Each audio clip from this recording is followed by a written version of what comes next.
Good evening, everyone. This is the Black Post.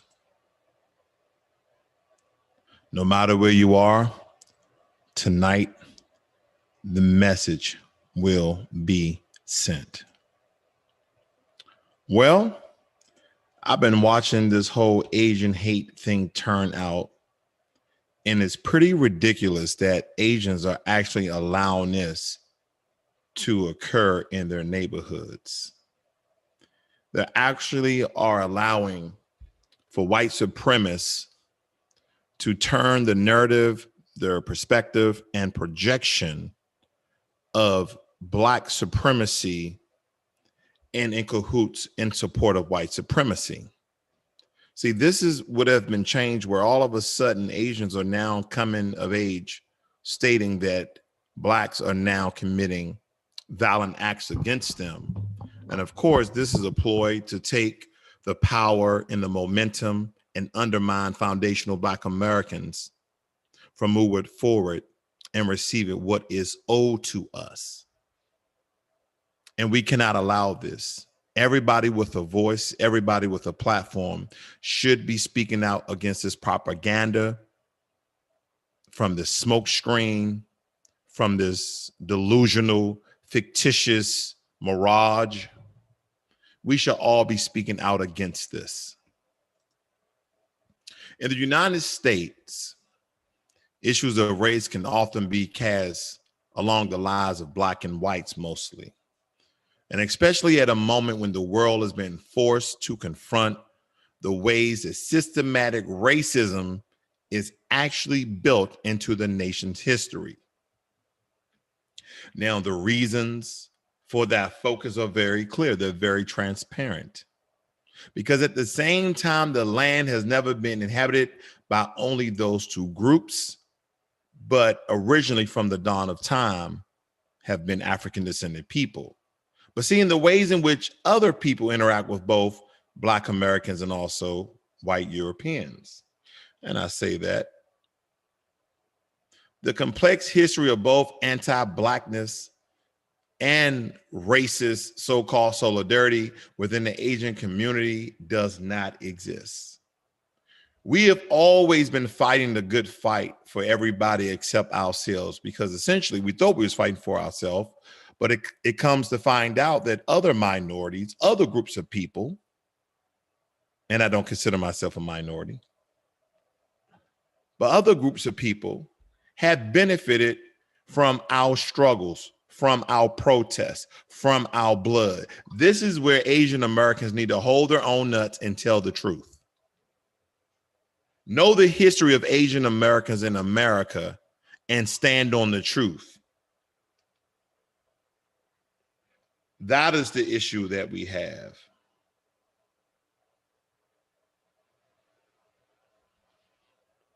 This is when you stand on the truth. When the same people who marginalized you when you came to this country as immigrants, you're now in support of them. This is where you need to hold your own nuts.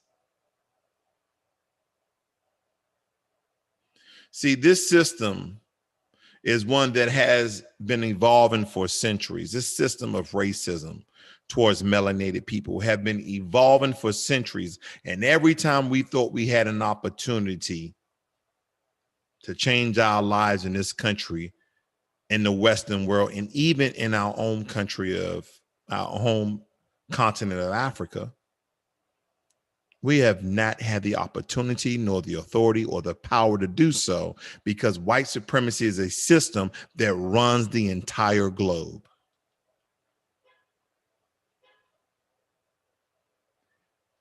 And it's hard to speak the truth when we all know the only way to eradicate white supremacy are to eliminate those threats who are in head of it, who are in charge of it, and who runs it. And the reason why you can essentially kill white supremacy with one fatal blow or one fatal shot is because it's a system. In any system, any software, any program, you must go to the root cause and eliminate that. If you have some sort of virus on your computer and you have antivirus software, the antivirus software tries to find the root of the virus and kill it. Then all the other pieces will fall. This is also how you kill a plant. But let me move on, because I think it's imperative. All the weight that foundational Black Americans have been holding for Asians for centuries. I mean, when you look at Frederick Douglass back in 1882, denouncing the Chinese Exclusion Act,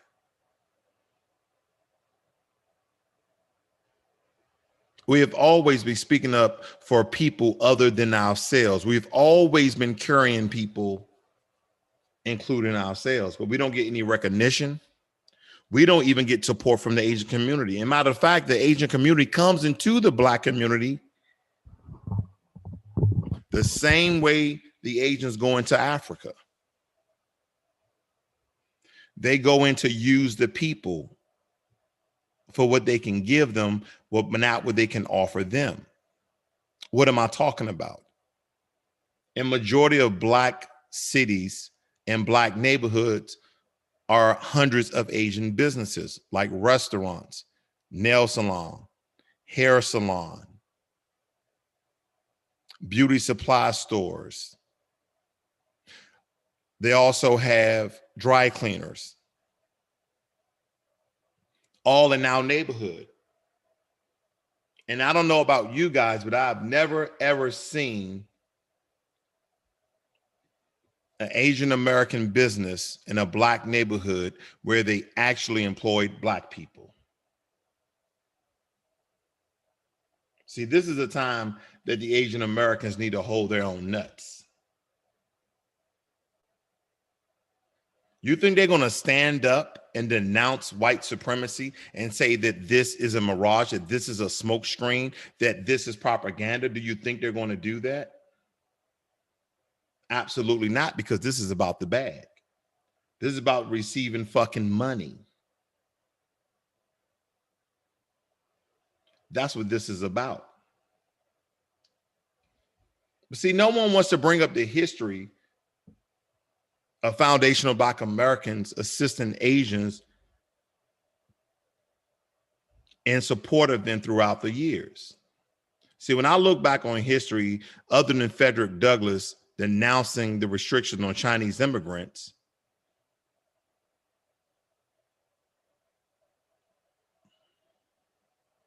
but you know what? What did Frederick Douglass say? He said that it is a great right that I assert for the Chinese and Japanese, and for all other varieties of men equally with yourselves now and forever. I know of no rights of race superior to the rights of humanity, and where there is a supposed conflict between human and national rights, it is safe to go to the side of humanity. See, he was recognizing the common humanity of Asian immigrants, of Asian people. See, Frederick Douglass maintained the arguments made for restricting Chinese immigration would have also justified banning immigration for Europe. There is no conspiracy within the foundation Black American community to go out and commit hate crimes against Asian Americans through history.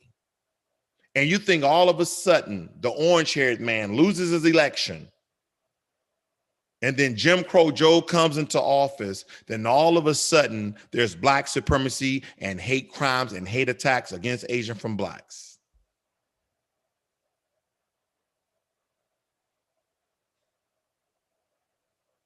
See, back then, this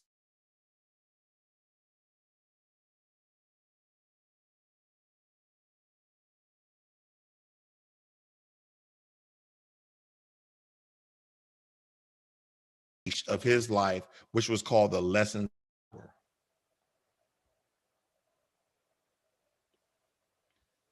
Does anybody want to talk about where Black people supported the Filipino community during the Philippine-American War back in the early 1900s, 1899 to around 1913? See, the Philippine-American War began in 1899. After the United States gained colonial rule of the Philippines. We're having some technical issues, family. Stay with me here. See if I can change my network.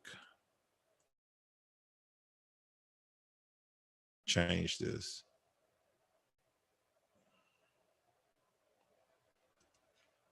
I'm still working on this connection, family. All right, let's continue on. But what we need to understand is during that Filipino-American War back in 1899, after the U.S. gained colonial rule of the Philippines,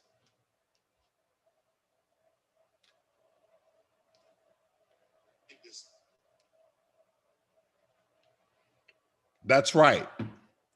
Back in 1899, after the United States gained colonial rule of the Philippines following the Spanish-American War, Black leaders such as people like Ida B. Wells and Henry M. Turner, also known as the Bishop, supported Philippine independence and characterized American colonialism as an unholy war of conquest. Additionally, the experiences of Filipinos people resonated with the Black community because they shared similar histories of imperialism, racism, and economic exploitation. Can I say that again, family? This is in the early 1900s, where Blacks supported the Filipinos and called out and stood in solidarity. That's what people like using nowadays, but in unity, because we share similar histories of imperialism, racism, and economic exploitation. See, as the war progressed, many Black soldiers at the time who initially fought on the American side became delusional with the war and deserted the U.S. and military positions to join the Filipino freedom fighters.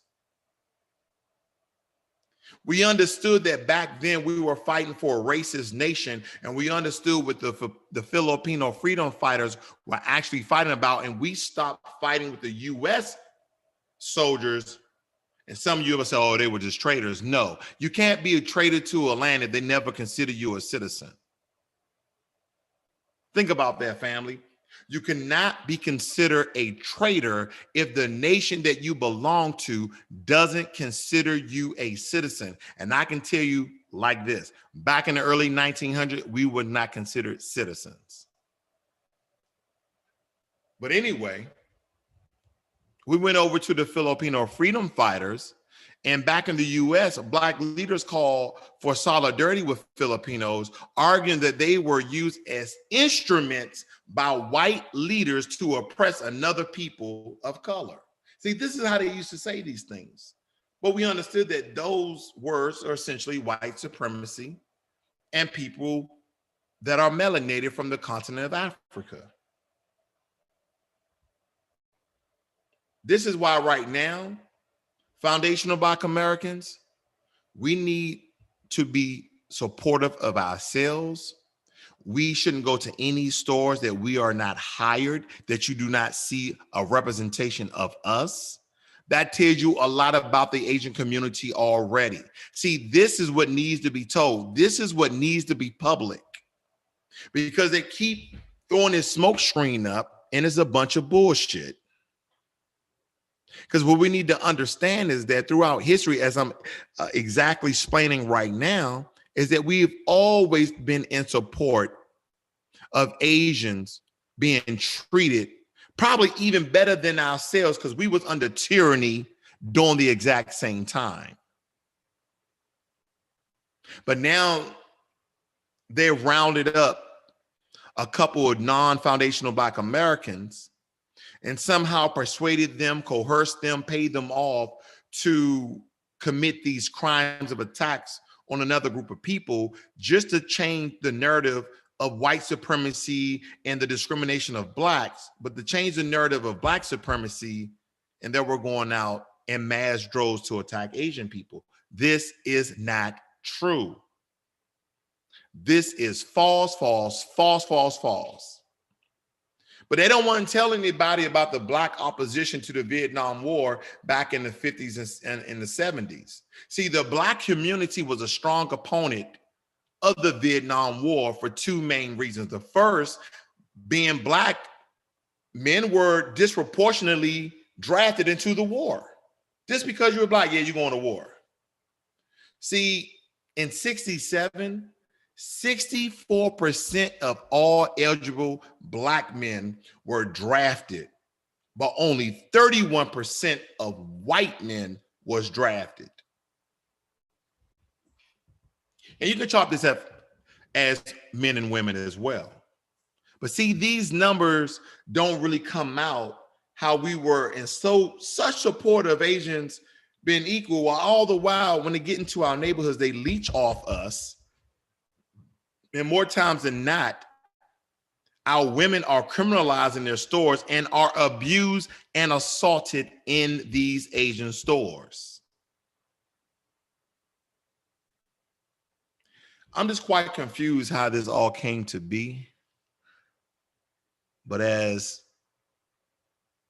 a great philosopher once said, just follow the money.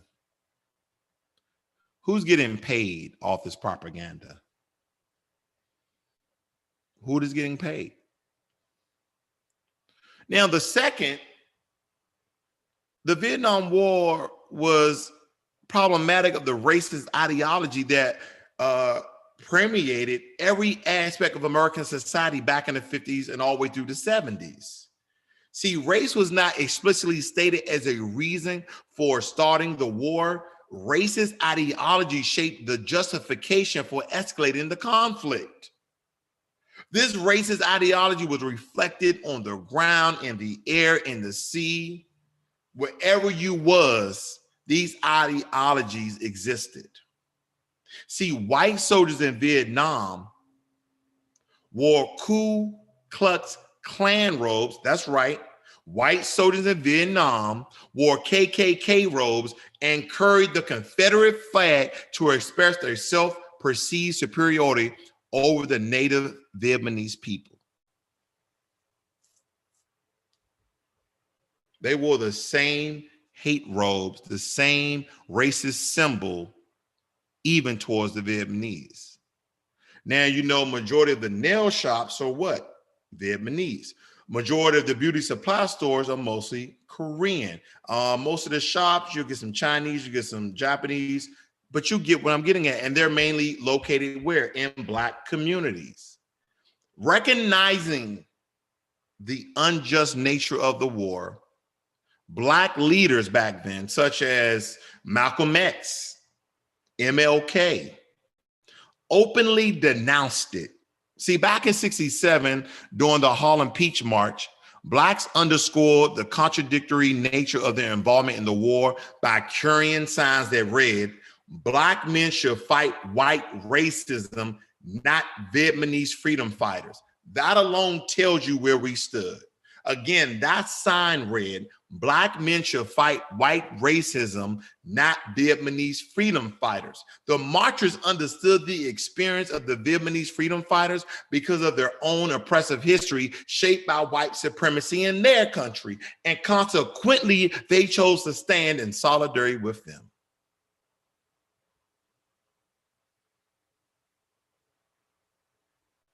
Do you guys remember the two Asian women activists? One was named Grace Lee Boggs and the other one called Yuri Kochima.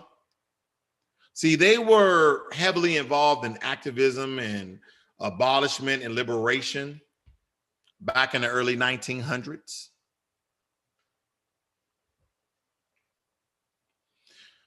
Now, Grace Lee Boggs was a Chinese American activist who focused on labor and tenants' rights. She was a member of the Workers' Party and stressed the importance of community building. Now, she had a focus on marginalized groups such as women and Black people. Her writing emphasized the value of working alongside unions and the Black Power movement to achieve the collective liberation of all marginalized groups. She embodied This by organizing alongside black automakers in Detroit, denouncing World War II. She also joined the Great Walk to Freedom in Detroit, which was headlined by who? No other than MLK, Martin Luther King, and contributed to Black-led Save Our Sons and Daughters. That's Black-led Save Our Sons and Daughter, which organized marches against violence and advocated for conflict resolution curriculum back there in Detroit public schools. See, furthermore, she worked with Malcolm X and even providing him a place to stay when he delivered his famous message to the grassroots speech in Detroit. And then on the other hand, you had the lady Yuri Kakamuka, was a Japanese American civil rights activist following Pearl Harbor. She and her family was incarcerated, during which she first gained exposure to the racism of the Jim Crow South. And a matter of fact, it doesn't really matter, Jim Crow South, North, East, and West. The only reason why they don't have a Jim Crow North is because they didn't allow some of the laws to permeate through the northern border.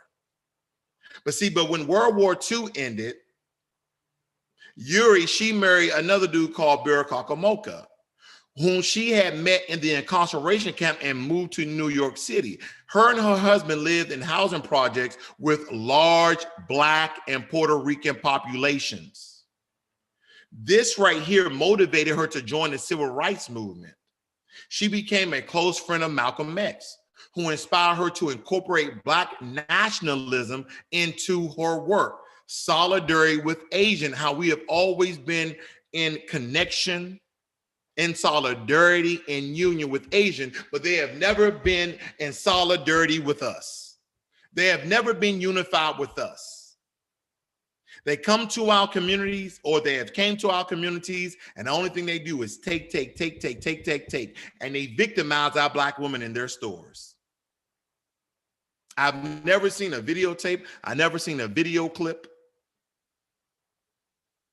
where a Black female was being assaulted without a Black man present. Every single time is other Black women around this Black woman. And first, Black women, you're not even helping your sisters. Then second, they always do it when a Black man is not present. That's cowardice. But Yuri, she incorporated Black nationalism into her activism. See, throughout the 60s and 70s, Yuri and her husband opened up their home to activists in need of a place to stay. In the years following, during that time of the 60s and 70s, Yuri helped organize campaign to free activists whom she believed had been in prison unjustly, such as former Black Panther and radio journalist Abdul Jamal. All of these times in history where Asians and Blacks were unified, and I'm not calling out any sort of conspiracy, but the orange man loses the election, Joe Biden comes in, undermines Black America, all of a sudden puts up an executive order against protection of xenophobia, racism, and discriminatory acts against Asians, but foundational Black Americans have never gotten an executive order of protection from the president.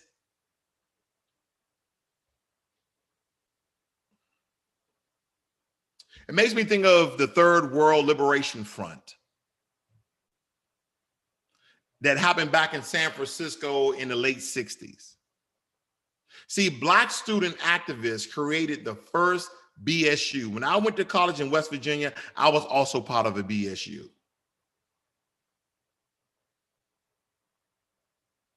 Now, Asian Americans and Latin Americans students, they were also limited in entry into the university. BSU leaders, Black student union leaders, urged students from different ethnic backgrounds to form their own coalition. So the Third World Liberation Front was Black student unions, and the Third World Liberation Front battled the administration of universities, demanding reform such as hiring of other minority faculty members. We continue to be in solidarity with Asian American, but they are not in solidarity for us. This is where they need to go out and hold their own nuts and stop lying.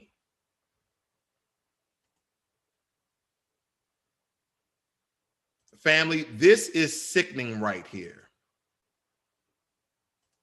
This right here in the violence against Asian Americans, some people are eating this up. They don't understand that all the while that this has been occurring, white supremacists have been killing you guys in mass shootings. It's kind of hard to stop the truth, isn't it? Because when a particular group is racist and discriminatory against you, who is marginalizing you, and their race soldiers are still killing your people, it's kind of hard to shift the blame to black people when black people are essentially that are non-FBA, non-foundational black Americans are kicking and pushing Asians, while the white supremacist race soldiers, the terrorists, are actually taking guns up against your people and killing them in groups. This is the propaganda that's been bestowed in the black community, where you got some Sambos and some butt-licking boule-bougé people talking about stop Asian hate, stop the hate, stop racism together. Where were you guys at when we were marching for George Floyd? Huh? Or did you forget history? See, we hate to look at these things. It's okay when the Asian community forms up together and say, stop Asian hate. They want everybody to jump on board with them.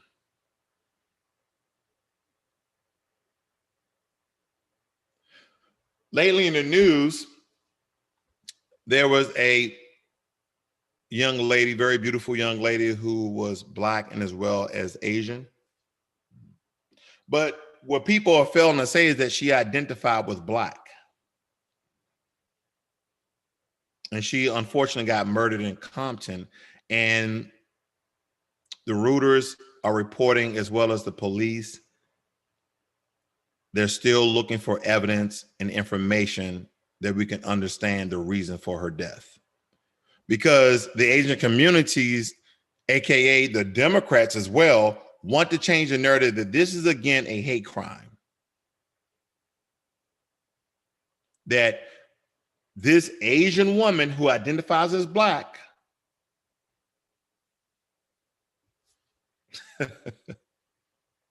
this Asian woman who they're saying who identifies as black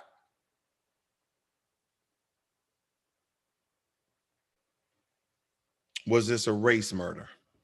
Was this a race murder of hate?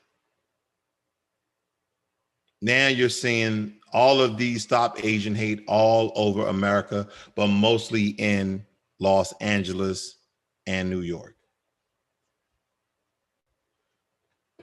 Family, I just had to come on here very quickly to give you this information, because when you look at the history, it shows you the truth behind the premise that foundational Black Americans have never, ever been in a systematic system where we are attacking Asian people, where we are having planned out attacks, where we're having random attacks. All of a sudden, how this sort of bullshit has occurred, it's ridiculous. And I think that you should point it out and call it out, especially if somebody tried to persuade you or have you involved in their conversation where you believe that there's a mass attack of Black people going out in droves, going out in groups and entourages and gangs attacking Asian people. And in every sense that we've been researching this, that I've been looking at this, these gentlemen, these Sambos are all non-FBA. They're all non-foundational Black Americans. I believe they trace these guys' roots back to the Caribbean and Haiti. So I believe that we as a people of foundational Black Americans, we should, one, stop patronizing Asian businesses and patronize our own. Okay, first and foremost, because here's the thing. Why are you shopping where you're not hired? I see our Black women going to Black beauty supply stores, salons, nail shops, and you don't see one Black person in there at all. but we go in and we patronize their business and we make them and their families rich, and they can leave generational wealth to their children. So that's the one thing. Don't buy where you're not hired. Second, first and foremost, when you see one of our people in trouble,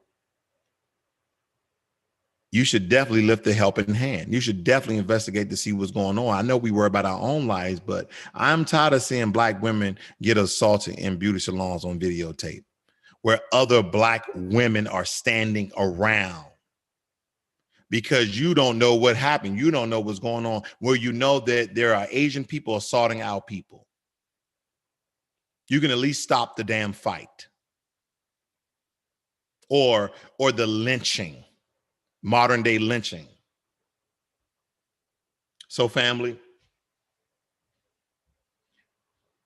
Asian Americans need to stop lying